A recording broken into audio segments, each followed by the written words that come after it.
Well, hello, everyone. Good morning, good afternoon.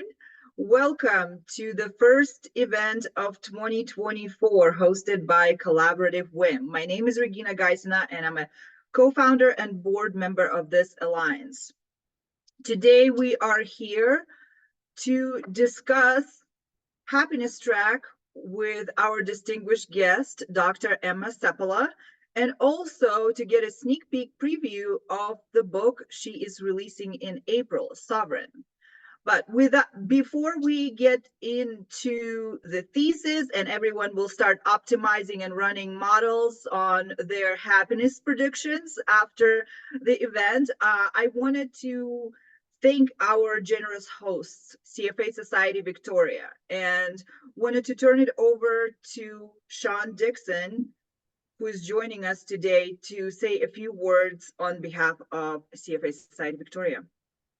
Hi, thank you, Regina. Good morning. I'm Sean Dixon. I'm the chair of programming for CFA Society Victoria, and we are delighted to be co-hosting this event with Collaborative WIM, as well as Dr. Emma Seppala, and all of this as part of a growing DEI initiative. So thank you very much. Thank you, Sean.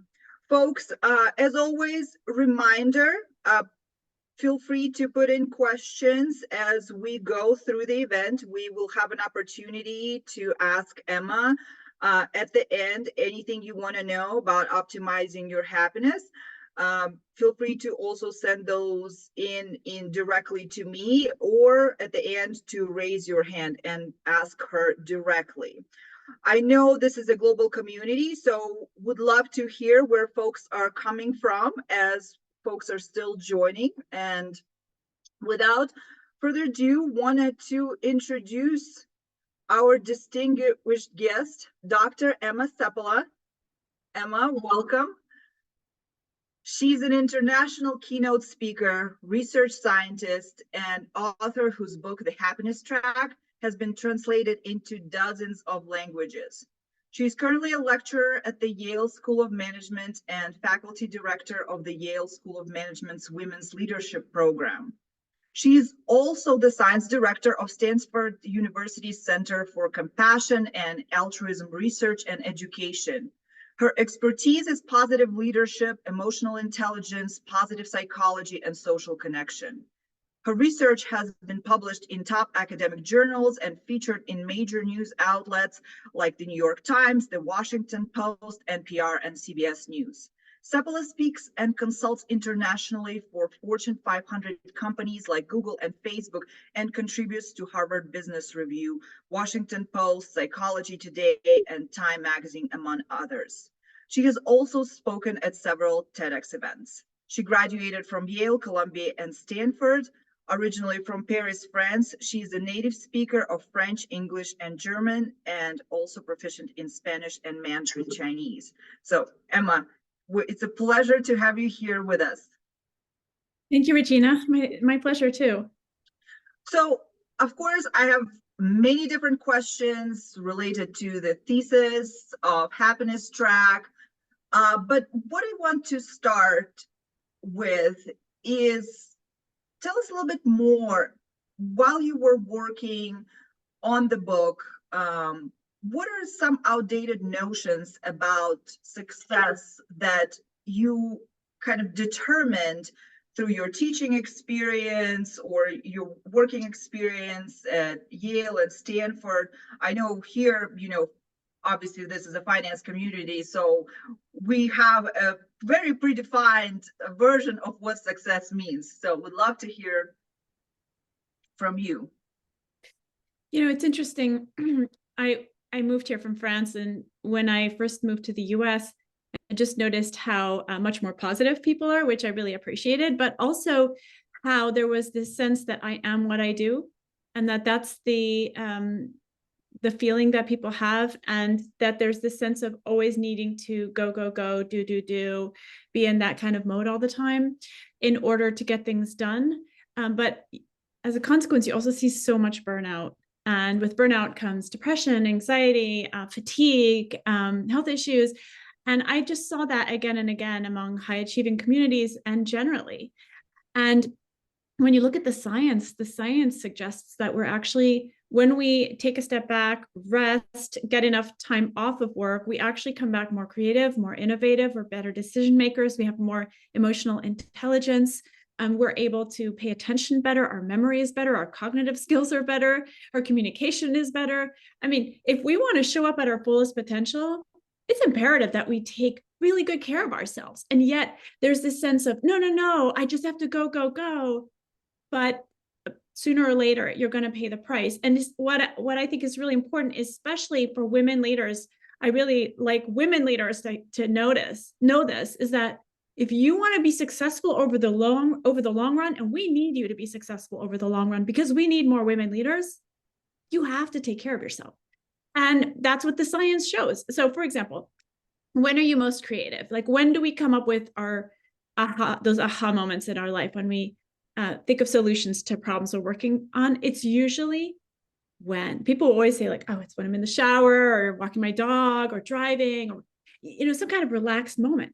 And when we take those times to relax, our brain is in active problem solving mode. It's that's how we nurture like an innovative mindset. There's just one example, but really if you want to show up at your best, it really behooves you to take care of yourself, even if it goes against what people believe, because what I'm sharing is just the science. Yes, I agree with you. It seems like the rest and digest state is more conducive towards creativity versus feeling like you're being chased by a bear or a bull for, those stock market lovers, right? Every single day. So I know that your book talks a lot about different practices like breath work and meditation. I personally have been practicing Vedic meditation for some time now. It's part of my toolkit. Would love to hear your thoughts on, how have you discovered those tools personally, on your journey, and how you think they could be beneficial to folks who are really trying to be more present. And I know presence is something you really highlight in your book as well. Yeah, absolutely. If oftentimes when people talk about what charisma is, you think it's some kind of gift that fell from the sky, right? But if you look at it scientifically and you break it down, charisma is empathy, is communication skills, is to be able to meet people where they are, it's to be able to have enthusiasm. The whole list of things that charisma is, it comes down to being present. And we live in a time when almost nobody's present. When was the last time someone listened to you? 100%. Yeah, chances are they were under 8 years old and they didn't have a screen, right? Because most adults, their minds are wandering up to 60, 70% of the day. That means more than half the time that you're talking to somebody, they're not listening to you. It could be your partner. It could be people you're working with. We take in over 60,000 gigabytes of information every day across all of our media. It's any surprise we get anything done, right? But it is very hard to be present. And yet, if you want to be a leader who's successful, who has an impact, you have to be present. Like, think about the times when you've walked into an office of a leader of yours, and maybe you were preparing for the meeting all week, you finally get there, you're all set, you're all organized, what you're going to say, you arrive, and they're on their phone, and they're listening and they're checking email at the same time. How do you feel? Terrible, right? It's like the opposite of emotional intelligence. It's the opposite of positive leadership, right? And so, but the question is, well, how do we become present? Because most of us do have our mind wandering all the time. And the key to becoming present, what we found, is being able to calm your nervous system, yes, and calm your mind, which is another thing, right? And so on a personal note, when I was in New York during 9/11, and after that day, I had a lot of anxiety every morning. My body was like literally shaking. And I tried so many different things, but it wasn't until I learned a breathing practice called sky breath meditation that I was able to calm my nerves enough and just go on and be successful in my life. And fast forward 10 years later, I was a psychologist working with veterans with trauma, such severe trauma that medication and therapy wasn't working for them. And that's when I decided, hey, breathing worked for me with trauma. Let's try and do research to see if it can help them. And it did. And it helped them so much that they were able to move on with their lives, sleep again, have successful work lives, personal lives, and so forth. So I'm a big proponent of using breathing. Again, the technique that I studied is called sky breath meditation. It's also from India. And I think it sounds like you've got a practice from India. Originally from India, but now taught all over the world by a nonprofit called Art of Living.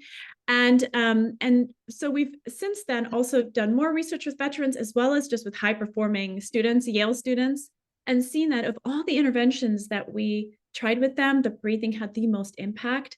And I think that's because it directly impacts your physiology. By calming your physiology down, your mind comes back into the present moment and you're able to do what you want to do. What about meditation as a practice too? I would love to hear your thoughts on that. Well, meditation is so key. I mean, I was so I was not able to meditate after 9/11 because I had so much anxiety. So I always say when people have a lot of anxiety, start with breathing. And then, but then meditation is key. I mean, research shows that it changes your it changes your it benefits your emotional intelligence, your cognitive abilities, your happiness levels, your creativity, your ability to make decisions. And we see this even at the level of the brain. It really has a profound impact. And what I always say is, look, don't believe anything I say. You don't even believe the science, but don't walk past the experiment. The difference between a cynical scientist and a skeptical scientist, the cynical scientist is like, this is never going to work. I'm not going to do the experiment. The skeptical scientist is like, this isn't going to work. I'll do the experiment. So what I always recommend is do 40 days, grab a meditation app. Like I use an app called Sattva, Sattva, that I love. I use it every day, twice a day. So easy. You could do a 10-minute, 15-minute. And I would always say, just do it for 40 days and run your own experiment on your own life.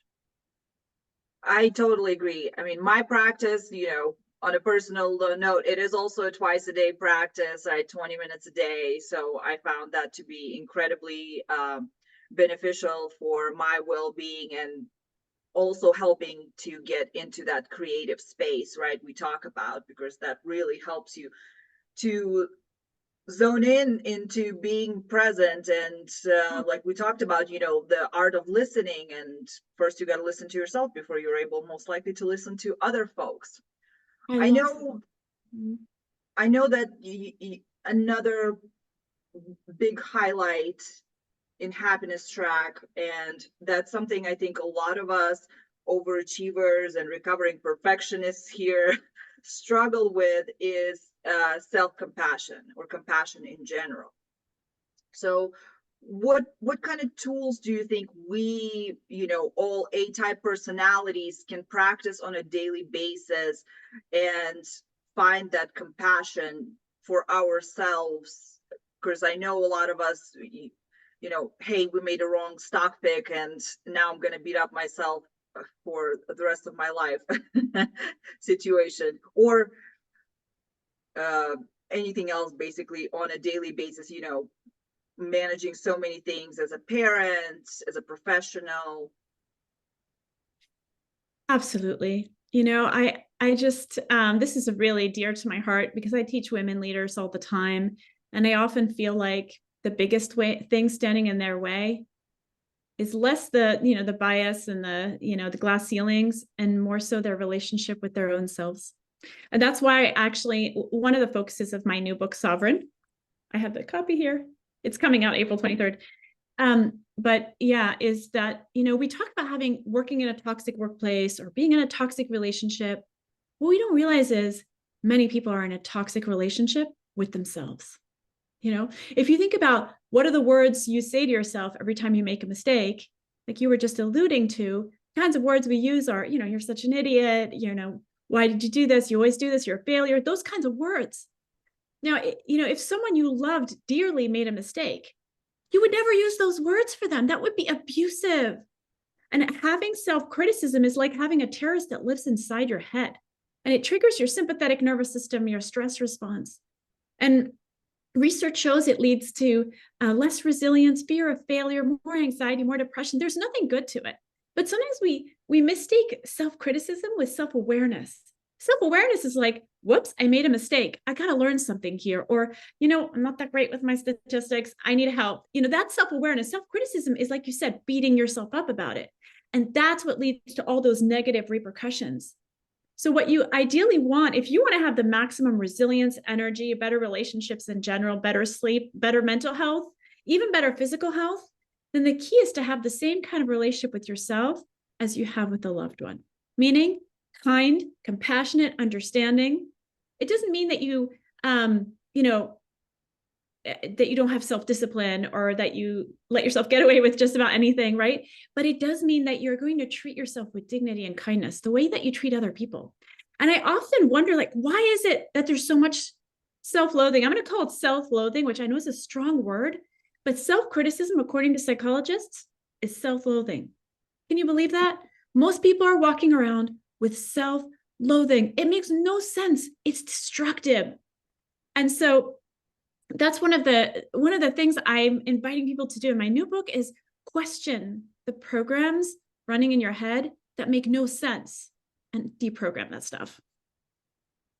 So I know you just already mentioned your new book. I really want to kind of jump here towards the release of that. I know it's coming out here at the end of April, and we're all very excited.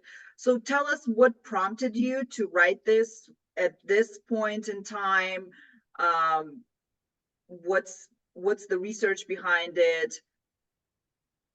Absolutely. I mean, I think we live in a time right now where we are hyper distracted with so much media, which is a time which is extremely uncertain, with things changing all the time and news of war and divisiveness and political upheaval and so much that is going on, so much chaos. And I think a lot of people have felt so destabilized by the last couple of years. And this book is an offering to figure out how to be as strong as you possibly can on the inside, because you cannot control what's on the outside. And so many of us have fallen prey to addictions. And you can think, I'm not an addict, I'm not an alcoholic or whatever, but how many of us are addicted to work, to media, to scrolling, to all sorts of behaviors, whether it's food or entertainment or things that we do to help us feel better that actually make us feel worse. So many people, and there's like a menu available, so many behaviors and also thought patterns, like the one I just talked about, the self-loathing programs running in our own minds that are destructive to us. And so Sovereign, in my book, Sovereign is really about helping people reclaim their sovereignty, reclaim their ability to live in a life-sustaining way with themselves. So I'm asking, I'm inviting the reader to question a lot of these things. And I can go into the details, but that's sort of an overview. Oh, thank you. This is very helpful. I know your new book kind of draws on some research of emotion regulation. Could you unpack that for us a little bit? Sure. So whenever I've asked audiences, what have you learned about what to do with your big, bad, negative emotions? Most people say suppress them. Suck it up, buttercup, right? Unless you're from Southern Italy. But then, even if you are, you still have, you're still dealing with suppressors, and there's certain emotions that still do get suppressed, right? So if you look at the science, and I was in a lab that studied this as a grad student, the research on suppression is depressing because it shows that it makes the emotion stronger. It wears and tears on your body, making you, if you're suppressing anger, you're going to feel more angry, more likely to let it all come out at some inappropriate moment in some inappropriately big way. It comes out as passive aggression. It comes out as somatic experiences like migraines, stomach aches, and so forth. It's bad news all the way around. It's also bad for your relationship. So you're suppressing in order to have a good relationship, and it has worse outcomes for your relationship. So it's just, it's crazy to me that the number one technique that we've learned is also a technique that's destructive to us and our relationships and what we really want. And that's because no matter how much education you have, most people are running around with as much formal training about how to handle their negative emotions as a 5-year-old. No training. It's true, right? And so what do? So we have some emotions and we try to numb ourselves. We consume, we overwork, we overexercise, we overdrink, we overeat, whatever it is. It doesn't matter. There's a plethora of things out there and a plethora of people will make a lot of money by us trying to numb our emotions through various ways, right? And so, in Sovereign, I talk about the research on different ways that we can manage our emotions that are healthier and that allow us to reclaim our sovereignty and our well-being without falling prey to all of that. Yes, that I think emotion suppression is probably something real that we're all dealing with on a daily basis, especially folks who have to deal with clients, you know, suppress anger or frustration. I know you also talk about, and that's something that I find particularly interesting, you research on gut feeling and intuition, right? Especially all folks here are finance professionals, so we all say that, you know, reading the stock market is, you know, an art and the science and the gut feeling. So would love to hear your thoughts on, you know, what would you define as a gut feeling, right? We'll talk about our gut being our second brain and so many, you know, things that we relate to as in experiences as being intuitive. Is it really intuitive? Would love to hear some thoughts. Absolutely. Well, I'll start with the story of my friend Kushal, who was a stockbroker in New York City, and he was going into one of the Twin Towers on 9/11 in the morning at 8:30. He was there, and he walked in, and there were orders being given not to leave the building, and his gut told him to run, and he ran, and he saved his own life just as the building got hit. The second tower got hit. And he escaped by a narrow thread. And wow, you know, he listened to his gut. How many times have we had a gut feeling and not listened, and later realized, oh, I should have listened? You know, and I think of all those people who may have had that same gut feeling as Kushal had, but didn't listen, right? And so we often poo-poo gut feelings like, oh, that's magical thinking. It's not real. But actually, science research shows that when there's a complex decision happening and you have a complex decision in front of you, you're going to make a better decision if you go with your gut. That's research by a neuroscientist, Joseph Michaels, a former colleague of mine. And the military has actually been researching intuition for many decades. And they've closed programs. And there was a movie that made fun of the program called Men Who Stare at Goats. But now they've reopened it. They've reopened this field of research because so many people are coming back from Iraq and Afghanistan, having saved their lives or other people's lives because of the spidey sense, you know, some kind of sixth sense. And oftentimes, more often than 50% of the time, the intuitive gut feeling is more correct. So this is something to really to sit up and pay attention about, even though it's been dismissed until now. Research is showing there's something to this, and not just that there's something to it, but you can train it. You can train this. And I mean, one of the key things to do, as you do, Regina, is to meditate, to have a space in your life for quiet. We live in a time where we could be listening to something and stimulated from the moment we wake up, roll over, and grab our phone.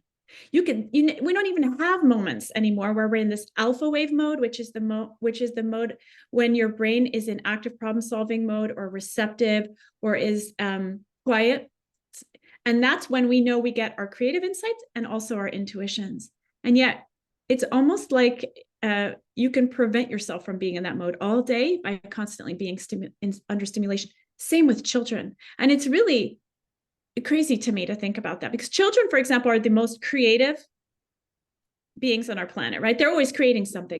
But as soon as you give them the screen, you take them out of that mode and they're done. They're not playing anymore. They're not creating anymore, because creativity comes from that same place as the intuition comes from that alpha wave mode, when you're in not completely focused on something and not so tired that you're about to go to sleep, but that in-between space.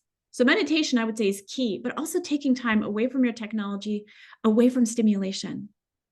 So are there any actual like physical signs, you know, within our bodies? Let's say we are working on that big decision, right? And, you know, you have these conflicting thoughts, something that you think is an intuition, and then something that might be your brain trying to reason between the intuition. Like, are there any actual physical signs within our bodies, you know, that we can pay attention to? and tune in when we're trying to figure out, is it intuition or is it logic? Absolutely. So just to give you an example about our intuition. So let's say I were talking, you were talking to me like we are right now. And let's say I were angry and I'm suppressing my anger. So you're not seeing anger on my face, but I'm suppressing. You know what happens? Your heart rate goes up. And have you ever had that feeling around someone where you're like, I'm not around this person, but I can't explain why. And I just want to back away and get out of here. Right? Yep. Chances are, because your body physiologically has already picked up what's going on. It's already mirrored, resonated with the other person. It knows that I'm hiding something. You don't know what, but it feels that way. And from an instinctual point of view, that feels like inauthenticity, feels like a threat because you don't know what's actually going on. Do you see that? Which is another reason suppression has the worst repercussions for relationships. But anyway, going back to that, physiologically, we can sometimes pick things up. So intuition can take many different forms, but one of them is physiological. And does it mean that you shouldn't listen to your rational mind? No, of course you should listen to your rational mind. And I'm going to quote Lynn Tilton. I don't know if you know who Lynn Tilton is, but she's one of she owns the largest women-owned business in America, Patriarch Partners. She was in finance for many years, starting in the 80s, and has an incredible career. And what happened to her is that she was on Wall Street in the 80s, which was because she had a baby and she was a single mom, and she was sexually harassed every day, and it was like a really horrible experience. But by the time she was 30, she decided, that's it, I'm out of here, I'm moving to Florida, I've made enough money, I'm done, right? So she moves to Florida, and then she has a dream in which that came to her like an intuition, and her deceased father came to her. Now, her father had deceased when she was a teenager, and when he deceased, he was when he died, he was the main provider for the family, and it was devastating because the main provider died. So here we go, like 15 years later, she has this dream and her father comes to her and says, this is not what I had in mind for you. And what she realized was, okay, wow, like I need to do something more here. And what she decided to do was to buy really distressed companies that even the management consulting companies had given up on in order to save people's jobs. And that's what she did. And she's been called the turnaround queen. She's turned tons of companies around, like Stella Makeup and other big companies. And she's made gazillions of dollars and saved hundreds of thousands of jobs. So intuition can certainly come in many forms. But this is what she says. She says, it's imperative to listen to your intuition, but intuition without rationality is like buying a plane without propulsion. Like once you have the intuition, you got to use your rational mind to make it happen, So I would say the consulting of both. Well, it's like if you have big dreams, you also should have a plan, right, for creating them too. Right? It's kind of the same parallel. I know folks are probably very excited right now to ask you questions on everything we just talked about. Let me see if we have anyone in the audience who wants to ask Emma a question directly. Feel free to raise your hand.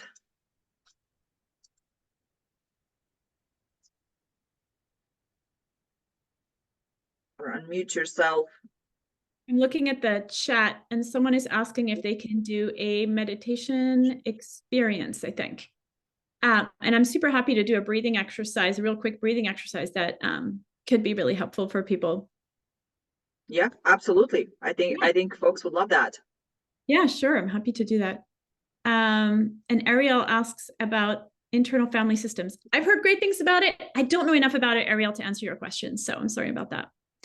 But yeah, should we dive into a breathing exercise? Yeah, absolutely. Let's do that. Yeah, I want to share a story of a Marine Corps officer, Jake, who is my husband's friend, and he drove over a roadside bomb while in Afghanistan, and he was the officer in charge of a Humvee there. And in that moment of, I don't think we can even imagine just the horror, the trauma, the shock, the pain, the noise, the shrapnel, the sheer terror of it. And when he looked down, his legs were almost completely severed below the knee. And so usually under those kind of circumstances, because of the trauma, he would fall unconscious in that moment. But Jake, by miracle, remembered something he had learned about in a book for these kinds of wartime situations. And it was a breathing exercise. And because he engaged in that breathing exercise, he was able to maintain, despite everything and the excruciating pain, he was able to maintain his presence of mind and do his first act of duty, which was to check on the other service members in his vehicle. It gave him the presence of mind to do his second act of duty, which was to give orders to call for help. It gave him the presence of mind to tourniquet his own legs and to even remember to prop them upward. And only when all was done and he could lie back did he fall unconscious. Later, he was told he would have died that day. He would have bled to death had he not done those things. He was urgently transported to Germany, then Walter Reed. But Jake has survived. He lost both his legs.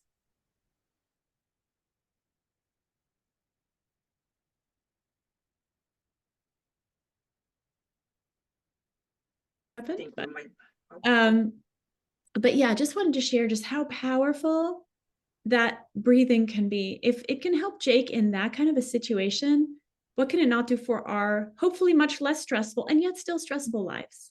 So with that, I could start a breathing exercise now to give you an experience. Yeah? Yeah, absolutely. Let's do that. Okay, so just, just to talk you a little bit through the science, when you breathe in, your heart rate goes up. And when you breathe out, it slows down. So we're going to do something really simple where I'm going to guide you and you're going to breathe out for longer than you breathed in. And we're going to see how we feel. Okay, but don't change your breathing yet. I want you to first see how you feel. So let's close our eyes and just notice where you're at right now. Notice what your stress levels are in your body, but also in your mind. If your thoughts were like cars right now, what's the level of traffic? Is there a lot of traffic? Less traffic? Is it a country road or a highway? Just notice for yourself. And then also notice if there are any emotions or feelings and where they land, if they're more positive or more negative, or maybe neutral.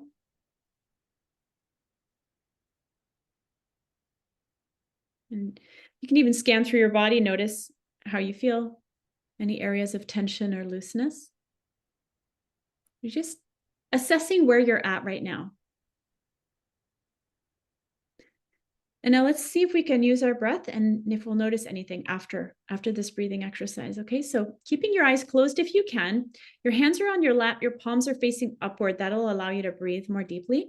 And you're going to try and breathe through the nose. If you're congested or have allergies or something, try to breathe in through the nose, and then you can breathe out through the mouth. But if possible, you want to breathe in and out through the nose the whole time. So we're going to take a normal breath in and out. And then we're going to breathe in, 2, 3, 4, hold, and breathe out, 2, 3, 4, 5, 6, 7, 8. Breathe in, eyes closed, 2, 3, 4, filling your lungs, hold, and breathe out, 2, 3, 4, 5, 6, 7, 8. Breathe in, 2, 3, 4, hold, and breathe out, 2, 3, 4, 5, 6, 7, 8. Continue. Try to breathe through the nose. Deep breath in, filling your lungs till the top. Hold and breathe out. 2, 3, 4, 5, 6, 7, 8. Breathe in. 2, 3, 4. Hold and out. 2, 3, 4, 5, 6, 7, 8. Breathe in. Long, deep breath. Fill your lungs all the way to the top. Hold and breathe out. 2, 3, 4, 5, 6, 7, 8. One more. You're really conditioning your nervous system here for a greater calm with using just your breath. Hold at the top and breathe out. 2, 3, 4, 5, 6, 7, 8. And relax the breath. Keep your eyes closed. And I just want you to tune in here and notice any changes. Maybe there's less traffic in your thoughts. Maybe you feel more calm, more relaxed. Just notice for yourself. When you're ready, you can gently open the eyes. And I'd love it if you would put in the chat what you notice, if you notice any changes, and what you notice after that. I think the breathing exercises are fantastic. I personally have implemented, either box breathing or something similar to what we have just done before responding to emails at work, to certain ones, because it helps to calm the nervous system down. Absolutely. How many times have we either written something or said something we wish we hadn't because our state of mind was a highway, plus we were dealing with someone who pushes our buttons? I mean, that's pretty much a disaster right there, right? Waiting to happen. And so this is a tool you can use anytime. I'm just going to check here quickly the chat. Jill says, I have an 18-year-old daughter. Will she like your book? Absolutely. I have had a college student, actually, college students were some of my early readers and loved it. Clearing of mind, more relaxed shoulders, feel much calmer, feeling physically more relaxed, traffic slowed down. Started with a city highway and then serene beaches of Turkey. Wow, that sounds nice. Calm, lower weight, body less tense. I actually feel calmer. Look, this is sovereignty. Okay, so we've been taught to do a lot of things out in the world and we know how to do them and we're successful at them. One thing we've not been taught, how to have success on the inside. We could think of outer wealth. You're dealing with outer wealth all the time. What about inner wealth? I'm sure you deal with very wealthy clients who are a mess on the inside. That's not sovereignty. That's not even wealth. I don't even call that wealth. Who cares if you have material success if you're not happy inside, if you're not calm, if you're not centered, if you're not grateful? I lived in China in the late 90s, and I lived with people who had nothing, but they were grateful for everything. They were so resilient and strong on the inside. They were sovereign, even though they didn't even have a toilet in their house, right? And here you have people who have everything. They're so miserable. What's going on here? We need to reclaim our sovereignty. There's so many programs that we're running. There's so many ways we're living our life where we don't even know it, but we're standing in our own way. And a large percentage of people on their deathbed, they say that they didn't accomplish what they wanted in this life. They didn't express themselves the way they wanted. They didn't have the relationships they wanted. They weren't happy. Let's not be that. Let's be sovereign, right? And that's why I wrote this book.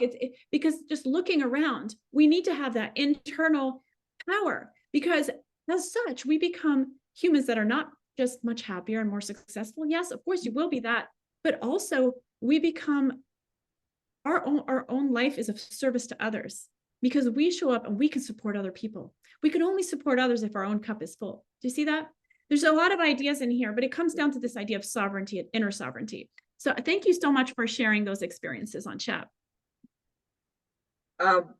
Folks, any questions before we start wrapping up? I do have one more question while, folks are kind of gathering their thoughts. Yeah. You touch on, positive leadership in sovereign, if I'm not mistaken. Yes. And how this, talk to us a little bit more about your, positive leadership research. I know folks here, we all read the leadership books or follow, all those leaders or our leaders ourselves within our communities, like this community or our professional environments, families. Yes, absolutely, Regina. This is one of my favorite topics, and it goes along with whoever asked, can you talk more about what we gain through service to others? Okay, so there's a new research field called positive organizational scholarship, positive leadership. It blows all the other leadership stuff you've learned out of the water. It is the leaders who lead in this way have better results, better, happier employees, more retention, more loyalty, more, customer service without even asking for it. Like, it's a better bottom line. Like, the list goes on. So you want to pay attention to this. So my colleague, Kim Cameron, and some of his colleagues were looking at organizations, and they noticed that as they looked at these large networks, there were these groups of people that were just super productive, like beyond what everyone else was doing. What was going on here? And what they found was that at the center of that group was somebody that was generating life all around them. And I remember Kim telling me, Emma, it's embarrassing to say this as a scientist, but all I could find to describe this person is that they have this positive relational energy, positive energy. What does that mean? It sounds so fuzzy. And, and what it means is that these people generate. So actually, to make it really concrete, in your own life, are there people who, when you leave their presence, you feel more drained, depressed, depleted? Yes, Absolutely. right? But then there's other people who, when you're around them, you leave enlivened, energized, enthusiastic, inspired. Those are positively energizing leaders. Whether they're a leader or not, they are a leader because they are generating more life around them. And the result is this, in a workplace, the result is this hyper productivity. And but also in a community, I mean, there's just greater well-being. Everybody's well-being is heightened. What are these people doing? What's their secret? Well, there's several. One is they know how to fill their own cup. And this goes back to what I've been talking about this whole time. Like, if you can fill your own cup, if you can take care of yourself, whether you're doing breathing or meditation, taking time off, unplugging, all the things I mentioned also make you more creative, innovative, a better decision maker, more emotionally intelligent, et cetera, that's one thing that's so important. And again, it's something we're running this program like, oh, I have to go. I can't take care of myself. That's going nowhere. That's short-term benefit. Long-term, it's not good, right? So anyway, that one, they know how to fill their own cup. Two, they live with values. So what do I mean by that? They have compassion, they have kindness, they have integrity, they have honesty, they're trustworthy. How do you feel around someone like that? You feel safe. First of all, the first thing we all want to feel ever is safe. After food and shelter, we want safety. Okay, so you feel safe, but not just that. You feel like someone like that has your back. Someone like that cares about you as a person, not just as another cog in the wheel, right? So I've just a thought experiment here. I want you to think back. Was there someone in your life who was like a mentor to you? Maybe you were a child, a young adult, or in your profession, a mentor to you, wanting nothing for themselves, but just there for you, seeing you for who you are, encouraging you along the way. Now, if that person were to call you right now, would you drop everything to help them? Yes, you would, which is really interesting when you think about how organizations command loyalty, because they do it with money, but that means the organization next door can buy them. It's not loyalty, right? Loyalty comes out of this deep human connection with another person, one that you will never forget and that just touched your life forever, right? That is a secret to positively energizing leaders, is that they see you for who you are and they act with you with kindness, with compassion, with empathy, with honesty, with integrity, with forgiveness. Does it mean they're a doormat? No way. They have expectations. They just see the best in you and encourage you to go for it. And so that's just in a really short nutshell. I go much deeper into this in my book, Sovereign, where I talk about this, not just as it applies to leadership, but relationships in general, which is another place in our lives where we haven't received a rule book for, right? We're just thrown into life. Here's some big, bad, negative emotions you don't know how to deal with. And here's relationships you also have never gotten any formal training in. And we're supposed to figure that out. Leadership is another one, right? You ascend to a leadership role. Nobody tells you how to be a leader. Anyway, wrapping that up with this question that came in the chat, if I can summarize the signs of happiness from my 20 years of researching it, I can summarize it in one sentence. It goes like this: the happiest people who are also the healthiest and live the longest lives are people who live lives characterized in some way by compassion, balanced with compassion for themselves. Because research shows that, so I'll end with my very favorite research study, which looked at a group of people that had been through really intense life stressors. Now, usually people who have been through intense life stressors, like war, live shorter lives. We know that just because stress wears and tears on your body. But what my research colleagues found was that there was this subgroup of people in this big group. They just kept living and living and living. What was going on here? What was it about these people? And when they looked, they saw that all of them in some way were engaged in some kind of community service or compassionate activity in their life. And it's as if it erased the effect of this major life trauma they had.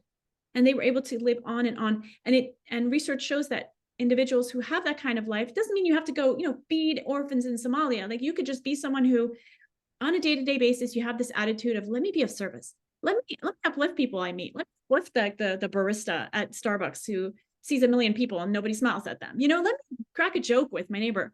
And those kind of people, they actually have lower inflammation, even at the cellular level.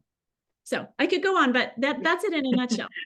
Well, I appreciate the, all the insights and flashes into how everyone here can gain immortality. Because I know that's what we're all striving for. But Emma, this has been wonderful, folks. Obviously, please pre-order Sovereign. It's coming out, and obviously Happiness Track is available already on all major book retailers, online and in person. And just for those who are really, really interested, we are hoping to have a much deeper dive into sovereign later this year, again with Emma. So Emma, thanks again for your time today. It has been a real pleasure, and I'm looking forward to continuing our discussion. Thank you so much. And by the way, anyone who pre-orders before April 23rd, I've got a whole bunch of pre-order bonuses. So you can go to my website, imsov.com. And, you know, this is the book that I really, especially after teaching so many executives, leaders, and also women leaders, I wrote this book because this is what I want everyone to know, so that they can have the most sustainable kind of happier life. So. Absolutely, and I think it resonates perfectly with this community as well. Wonderful. Thanks, Emma. You're welcome. Bye, well, everyone. folks, feel free to obviously participate. As we just talked, you know, being part of this community will prolong your life. Not sure by how much, but a free way to support us is to follow us on LinkedIn, sign up for our newsletter, join our events, follow any of the folks who have been in leadership roles. We do have multiple programs that we offer. We have a volunteer program. We have our ambassador program for folks who are interested in participating. We have series called CWIM Connect, where you have an opportunity to connect with folks from all over the world. And to give you a preview, we have an event coming up, which will be hosted by CFA Society Seattle here in a few months. So a little more information will be provided on our website, will be on our LinkedIn and on our newsletter. So we really look forward to seeing everyone there. And thanks again all for joining. As always, it has been my pleasure, and wanted to say thank you on behalf of Collaborative WIM board members as well. Hope everyone has great rest of your day, and I look forward to seeing everyone soon.